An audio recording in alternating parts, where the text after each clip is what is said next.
এই ভিডিওটা করে ভুল করলাম? হ্যাঁ বন্ধুরা, সত্যি আমি এই ভিডিওটা করে ভুল করে ফেলেছি। কিছুদিন আগে আমি একটা হ্যাক ভিডিও দেখলাম যেখানে দেখানো হয়েছে ফেভিকল দিয়ে ফেস মাস্ক।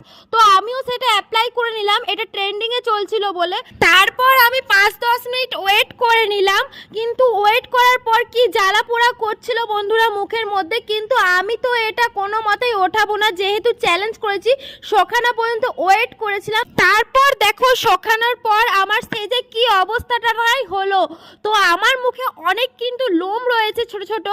আমি কিন্তু মুখে কোনো ময়শ্চারাইজার না অ্যাপ্লাই করে ডাইরেক্ট ফেভিকল আঠাটা মুখে মেখে নিয়েছিলাম। তো তারপর দেখো আমার মুখের এই অবস্থা হয়েছে, মানে মুখটা অনেক সুন্দর ক্লিন হয়ে গেছিল, মুখের সব লোম উঠে গেছিল। আমি তো এটাতে খুব ভালোই রেজাল্ট পেয়েছি। তোমরা কারা কারা এই হ্যাকটা ট্রাই করেছো অবশ্যই কমেন্টে জানাও, আর জলদি করে আমার চ্যানেলটা সাবস্ক্রাইব করো। বাই।